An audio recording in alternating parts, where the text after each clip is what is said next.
अस्सलामुअलैकुम students, welcome to my channel the power of education.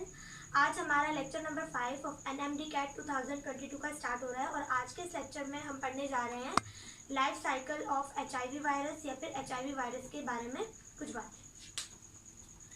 HIV virus का full form होती है हमारे पास ह्यूमन इम्यूनो डेफिशिएंसी वायरस। ये हमारे पास पॉजिटिव एजेंट है एड्स का। पॉजिटिव एजेंट मतलब ये काज करता है एड्स को इंसानों के अंदर और ये आइडेंटिफाई हुआ था 1984 में और इसे एचआईवी का नाम दिया था 1986 में। स्ट्रक्चर ऑफ एचआईवी वायरस में हमारे पास क्या है कि एचआईवी वायरस एक रेट्रो वायरस है। रेट्रो वायरस उन वायरसेस को कहा जाता है जिनके पास रिवर्स ट्रांसक्रिप्टेज होता है। रिवर्स ट्रांसक्रिप्टेज जिनके पास होता है उन्हें कहा जाता है रेट्रो वायरस। और हमारे पास जो एचआईवी वायरस है ये स्फेरिकल इन शेप है। इसकी जो आउटर कवरिंग है वो बनी हुई है लिपोप्रोटीन के एनवेलप से और डिफरेंट प्रोटीन इसके अंदर इम्बाइब्ड हुए हैं, मतलब धसे हुए हैं, जो कि हमारे पास क्या बनाते हैं, स्पाइक्स। अगर मैं आपको इस स्ट्रक्चर से ये बात समझाना चाहूँ तो हमारे पास अगर ये एचआईवी वायरस है तो इसके ऊपर ये जो चीज़ है ये इसका एनवेलप है और ये जो इसके अंदर धसे हुए हैं ये हमारे पास क्या है, स्पाइक्स हैं। उसके अलावा हमारे पास इसके स्ट्रक्चर में कुछ अहम बातें हैं जो कि मैं आपको बताती हूँ कि सबसे पहली चीज़ है ये एक आरएनए। इसमें सिंगल स्ट्रैंडेड 2 आरएनए होते हैं। इसमें 2 आरएनए होते हैं जो कि क्या होते हैं, सिंगल स्ट्रैंडेड होते हैं, सिंगल स्ट्रैंडेड। अब हमारे पास ये बात भी है कि ये डीएनए भी बना सकता है। कभी कभी ये होता है कि ये डीएनए वायरस है या आरएनए वायरस है, तो हमारे पास ये रिवर्स ट्रांसक्रिप्टेज रखता है, ये अपना आरएनए ही डीएनए में कन्वर्ट कर लेता है। लेकिन इनिशियली इसके पास क्या होता है, 2 आरएनए के सिंगल स्ट्रैंडेड होते हैं। उसके अलावा इसके अंदर रिवर्स ट्रांसक्रिप्टेज एक एंजाइम होता है। इसके ऊपर एक लेयर होती है जो कि एनवेलप होता है। एनवेलप के जो हमारे पास एनवेलप है वो असल में किससे बना होता है, लिपोप्रोटीन से। उसके अलावा इसमें स्पाइक्स होते हैं। स्पाइक्स का अगर ये पूरा स्ट्रक्चर है तो स्पाइक का ये जो ऊपर वाला हिस्सा है ये कहलाता है ग्लाइकोप्रोटीन 120 और जो इसका निचला वाला हिस्सा है ये वाला इसे कहते हैं ट्रांस मेम्ब्रेन प्रोटीन यानी कि 41। ये भी हमारे पास ग्लाइकोप्रोटीन ही होता है लेकिन इसका नाम है ग्लाइकोप्रोटीन 41।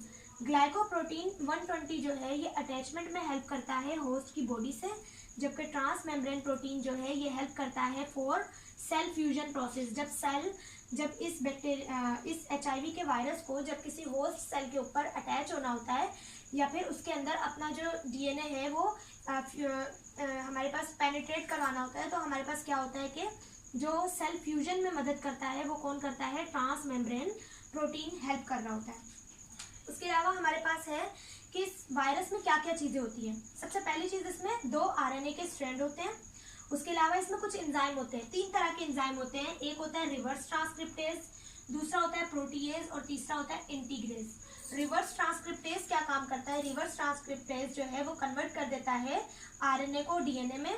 प्रोटीएज एंजाइम जो होता है ये प्रोटीन को छोटे छोटे पार्ट्स में डिवाइड कर देता है, ये तोड़ देता है, प्रोटीन को ब्रेक डाउन करवाता है। जबकि इंटीग्रेज एंजाइम क्या करवाता है कि जो इसका डीएनए है उसे इंटीग्रेट करवाता है या इनकॉर्पोरेट करवाता है किसमें, होस्ट सेल में। अगेन उसके अलावा हमारे पास क्या चीजें होती हैं, कैप्सिड।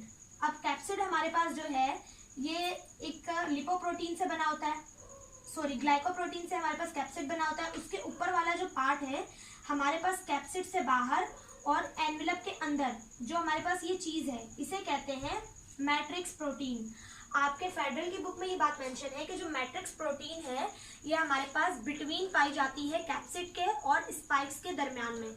तो ये बातें अभी जो मैंने बताई मैंने वर्बली भी बता देती हूँ कि हमारे पास जो ग्लाइकोप्रोटीन 120 है वो अटैचमेंट में हेल्प करते हैं, जबकि ट्रांस मेम्ब्रेन प्रोटीन जो है 41 वो हमारे पास फ्यूजन ऑफ गैमेट्स में हेल्प कर रहे हैं कि फ्यूज करवाने में। तो ये बातें आपको याद रखनी है। उसके अलावा इसमें 2 आरएनए होते हैं सिंगल स्ट्रैंडेड और कौन कौन से एंजाइम होते हैं, ये 3 एंजाइम होते हैं और इनके काम आप लोगों को बस यही याद रखने हैं। उसके बाद हम पढ़ने जा रहे हैं life cycle of HIV virus के। एचआईवी वायरस की लाइफ साइकिल क्या होती है। इसके प्राइमरी जो होस्ट होता है कि जिसके अंदर ये अटैक करता है वो होता है टी लिम्फोसाइट। लिम्फोसाइट हमारे पास डब्ल्यूबीसीज होते हैं। डब्ल्यूबीसीज के हेल्पर टी सेल्स जो होते हैं उस पर एचआईवी क्या करता है, अटैक करता है या उन्हें इन्फेक्ट करता है। अब एचआईवी वायरस असल में क्या होता है, एचआईवी वायरस हमारे पास जिस सेल को इन्फेक्ट करता है उस सेल के ऊपर कोई प्रोटीन होते हैं। जैसे हर सेल के ऊपर रिसेप्टर्स होते हैं जो कि रिसेप्टर प्रोटीन होते हैं। तो जो टी लिम्फोसाइट होते हैं उनके ऊपर एक प्रोटीन होता है जिसे कहते हैं CD4 और CD4 प्रोटीन ही वो जगह है जहां आकर HIV वायरस के स्पाइक्स क्या होते हैं, अटैच होते हैं। अगर आपसे एक MCQs के तौर पे पूछा जा सकता है कि HIV वायरस किस पे इन्फेक्ट करता है, तो वो असल में T सेल्स को इफेक्ट करता है। लेकिन कौन से T सेल्स हमारे पास, T4 सेल्स। और T4 सेल्स में किस चीज पे जाकर अटैच होता है, T4 सेल्स में वो जाकर CD4 रिसेप्टर्स पे अटैच होता है। और क्या चीज अटैच होती है, ग्लाइकोप्रोटीन 120 जाकर क्या होता है, अटैच होता है। तो ये सारी बातें आपको अच्छे से मेमोराइज हो जानी चाहिए। उसके बाद है macrophages and certain brain cells are also infected. हमारी आपने याद रखनी है कि मैक्रोफेज और कुछ ब्रेन सेल्स भी हमारे पास इन्फेक्ट होते हैं, किससे, HIV वायरस से। HIV वायरस हमारे पास T4 सेल्स को तो इफेक्ट करता ही है, उसके अलावा ये कुछ हमारे पास ब्रेन सेल्स को भी इफेक्ट कर देता है, या फिर मैक्रोफेजेस असल में WBCs के उन सेल्स को कहा जाता है जो बैक्टीरिया को इनगल्फ कर लेते हैं, जिसमें हमारे पास T सेल्स भी आते हैं और B सेल्स भी आ जाते हैं। लेक्चर आगे चलता है। अब हम लोग पढ़ेंगे कि साइकिल क्या होती है असल में, कि लाइफ साइकिल किस तरीके से हमारे पास जो HIV वायरस है ये होस्ट सेल में इंटर होने के बाद किस किस प्रोसेसेस से गुजर रहा है और क्या क्या चीजें हमारे पास चेंजिंग आ रही हैं। सबसे पहला चीज होती है एड्सॉर्प्शन। तो एड्सॉर्प्शन में क्या होता है, जो HIV वायरस है ये जाकर होस्ट सेल पे अटैच होगा। अटैच होने के बाद किस चीज पे अटैच होगा, ग्लाइकोप्रोटीन 120 जो है वो अटैच होंगे CD4 की प्रोटीन से, जो कि कहाँ मौजूद होंगी, T4 सेल्स पे। ये बात मैं पहले भी बता चुकी हूँ। जो T सेल्स होते हैं उनके ऊपर एक प्रोटीन होती है जो रिसेप्टर की तरह काम करती है, जो होती है CD4 प्रोटीन। इस CD4 प्रोटीन से आकर ग्लाइकोप्रोटीन 120 के स्पाइक्स जो हैं वो आकर यहाँ पर अटैच होंगे। सेकंड काम क्या होता है, viral DNA enters in host cell and shut down its outer core. अब जैसे ही यहाँ पर कोई वायरस आकर अटैच होगा, उसके बाद वो अपना DNA इसमें इंटीग्रेट करेगा या फिर इनकॉर्पोरेट करेगा। इनकॉर्पोरेट करने के बाद उसका जो बाकी वाला हिस्सा है प्रोटीन कोड, वो डिजेनरेट हो जाएगा या फिर क्या हो जाएगा, शट डाउन हो जाएगा। शट डाउन मीन वहीं रह जाएगा या फिर टूट जाएगा। अब क्या होगा, हमारे पास इस T सेल में क्या चीज जाएगी, एक तो होगा उसका RNA और दूसरी चीज हमारे पास क्या जाएगी, एंजाइम। तो ये बात आपने याद रखनी है कि जैसे ही HIV वायरस अटैक करेगा, एड्सॉर्प्शन के बाद वो अपना जो प्रोटेक्टिव कोट है, आउटर कोट जिसे हम कहते हैं एनवेलप, इसे शट डाउन करेगा। शट डाउन करने के बाद सिर्फ दो चीजें अंदर जाएंगी, एक होंगे एंजाइम्स और दूसरा होंगे हमारे पास RNA। थर्ड में क्या होगा, reverse transcriptase synthesize complementary DNA। तो कॉम्प्लीमेंट्री DNA सबसे पहले हम समझते हैं क्या होता है, कि अगर हमारे पास, आपको ये बात पता होनी चाहिए कि RNA जो है उसके ऊपर भी हमारे पास RNA भी बनता है न्यूक्लियोटाइड से।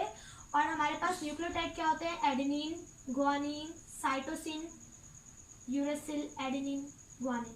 तो ये एक जो न्यूक्लियोटाइड है उनकी सीक्वेंस मैंने बना दी RNA की। अब DNA क्या होगा, जैसे ही DNA इससे बनेगा तो वो कॉम्प्लीमेंट बनेगा, मतलब इसका उलट बनेगा। जैसे एडेनिन के सामने हमेशा हमारे पास थायामीन आता है DNA में, गुआनिन के सामने आता है साइटोसिन, साइटोसिन के सामने आता है गुआनिन और यूरासिल के सामने आता है हमारे पास एडेनिन, थायामीन और C।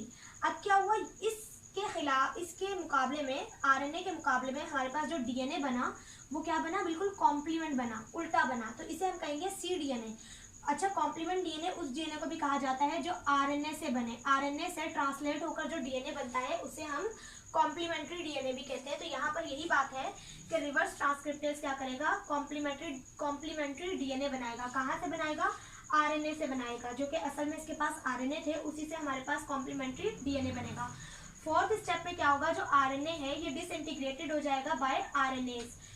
RNAs हमारे पास एक ऐसा एंजाइम है जो क्या करता है, डिस्ट्रॉय कर देता है या डिसइंटीग्रेट कर देता है किसे, RNA को। अब जब ये RNA जो है इससे हमारे पास कॉम्प्लीमेंट्री DNA बन गया, तो फिर इस RNA की तो जरूरत नहीं है, तो ये RNA क्या हो जाता है, फिर डिसइंटीग्रेट हो जाता है फोर्थ स्टेप में। फिर फिफ्थ स्टेप में क्या होता है, ये जो कॉम्प्लीमेंट्री DNA बना, अब ये सिंगल DNA होगा, ये अपने साथ एक और DNA को रेप्लिकेट करेगा और डबल स्ट्रैंडेड DNA बना लेगा। इसे हम कहते हैं कि cDNA जो है वो रेप्लिकेट करेगा और एक डबल स्ट्रैंड DNA बना लेगा। सिक्स में क्या होगा, DNA integrate in host cell by integrase. Integrate का मतलब होता है इनकॉर्पोरेट हो जाना। अब जो ये DNA है ये होस्ट सेल के जो DNA था उसके अंदर जाकर क्या हो जाएगा, इनकॉर्पोरेट हो जाएगा, उसी के अंदर समा जाएगा। उसके बाद क्या होगा, किसकी मदद से होगा, ये इंटीग्रेज। इंटीग्रेज यहाँ पर हम पढ़ चुके हैं कि इंटीग्रेज भी एक एंजाइम होता है जो HIV वायरस में होता है। इंटीग्रेज वो एंजाइम है जो हमारे पास DNA को इनकॉर्पोरेट करवाएगा होस्ट DNA में। किसके DNA को, वायरल DNA को होस्ट DNA में इनकॉर्पोरेट करवाएगा। उसके बाद 7 में है हमारे पास इंटीग्रेटेड DNA कॉल्ड प्रोवायरस। अब जो DNA इंटीग्रेट हो गया होस्ट सेल में चला गया, अब उस डीएनए को हम कहेंगे प्रोवायरस और उस पार्टिकल को कहेंगे प्रोवायरल पार्टिकल। 8 और 9 में क्या होगा, viral mRNA is transcribed from proviral DNA. ये चीज मैं आपको ड्रॉ करके दिखा देती हूँ।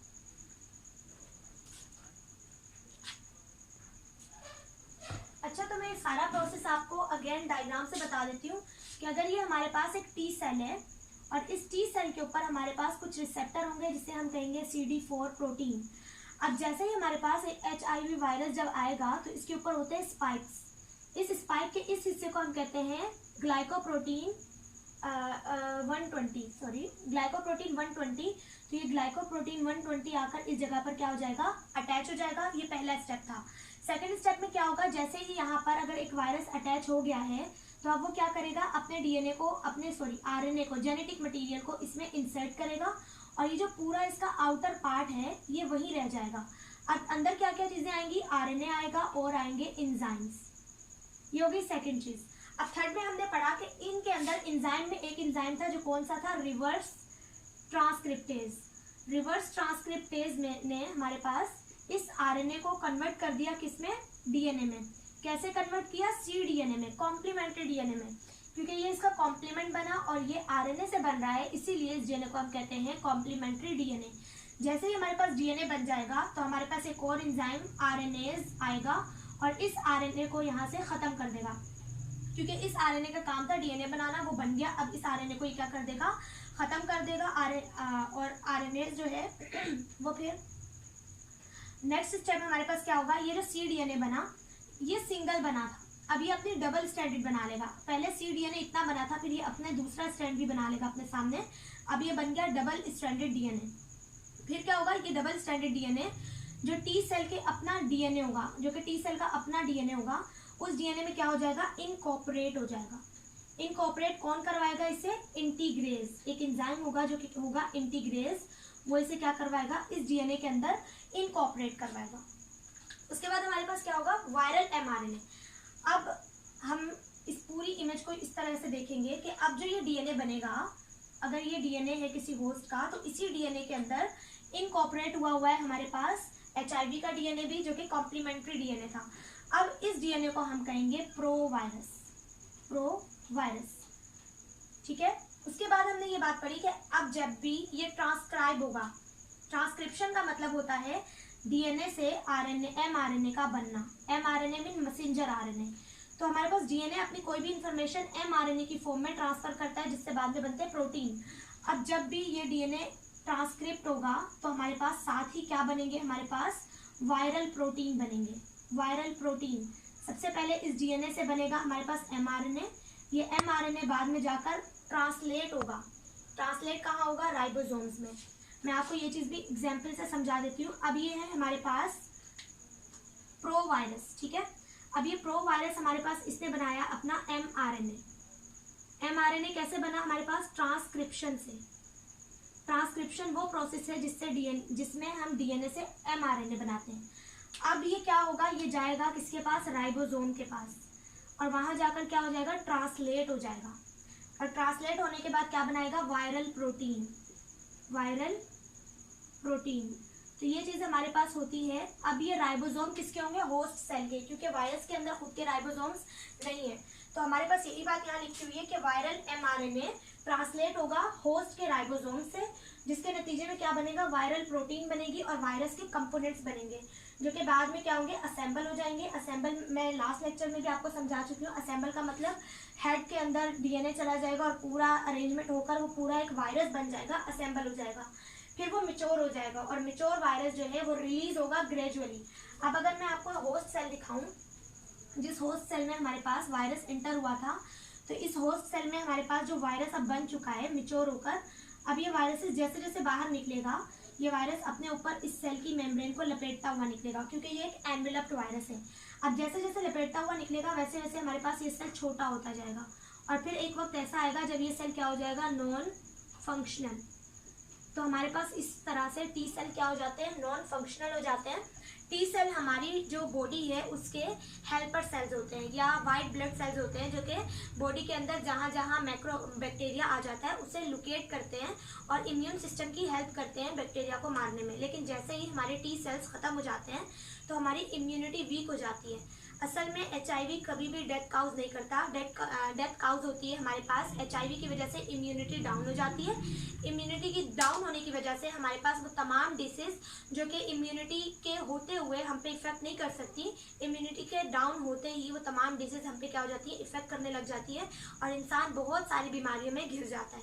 इसीलिए हमारे पास HIV जो है वो बहुत सारी बीमारियों की वजूहात भी बन सकती है, जैसे एलर्जीज वगैरह, स्किन कैंसर, ब्लड कैंसर या इवन फ्लू एंड कोल्ड या नमूनिया से भी इंसान की डेथ हो सकती है।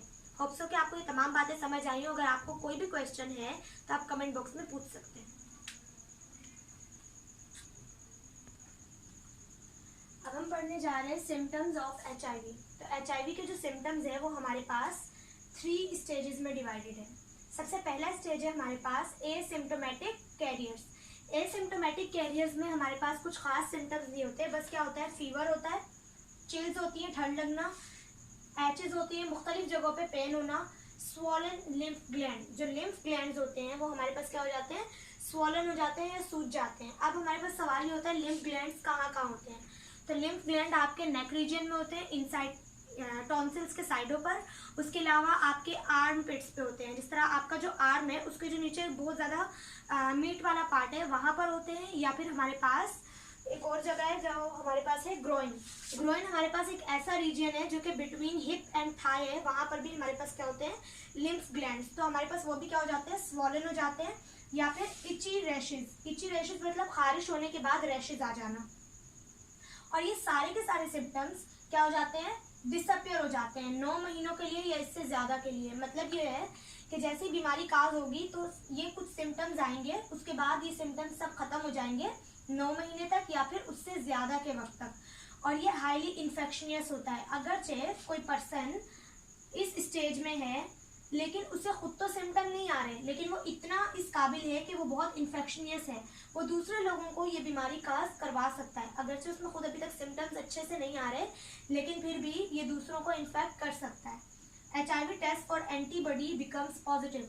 और HIV टेस्ट जो होता है, जो कि एक ब्लड टेस्ट किया जाएगा जिस पर पता चलेगा कि HIV है या नहीं, वो भी क्या हो जाता है, पॉजिटिव हो जाता है। और ब्लड में पता चल जाता है इस स्टेज में ही कि HIV काज हो चुकी है। सेकेंड है हमारे पास एड्स रिलेटेड कॉम्प्लेक्स, जिसे हम शॉर्ट फॉर्म में ARC भी कहते हैं। ये शॉर्ट टर्म्स आपको अच्छे से मेमोराइज होनी चाहिए। सेकेंड स्टेज में हमारे पास क्या होता है, स्वॉलन लिम्फ ग्लैंड्स। जो लिम्फ ग्लैंड होते हैं वो हमारे पास स्वॉलन हो जाते हैं, सूज जाते हैं। कहाँ के, नेक रीजन में, आर्म पिट्स में और ग्रोइन में। इन तीनों पार्ट का मैं आपको बता चुकी हूँ। तो ये तीनों पार्ट के जो लिम्फ ग्लैंड है वो क्या हो जाते हैं, स्वॉलन हो जाते हैं बहुत ज़्यादा देर तक।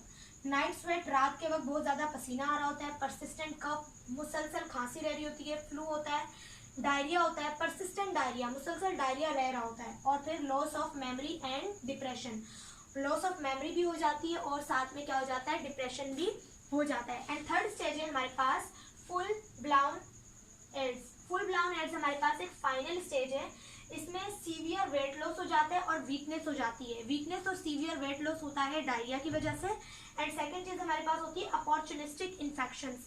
अपॉर्चुनिस्टिक इन्फेक्शंस उन तमाम इन्फेक्शंस को कहा जाता है जो कि आम इंसान को तो इतना ज़्यादा इफेक्ट नहीं करते, लेकिन वो इंसान जिनकी इम्यूनिटी बहुत वीक होती है उन्हें अपॉर्चुनिस्टिक इन्फेक्शन बहुत ज़्यादा तेज़ी से बीमार करते हैं और इवन के डेथ भी काउज करवा सकते हैं।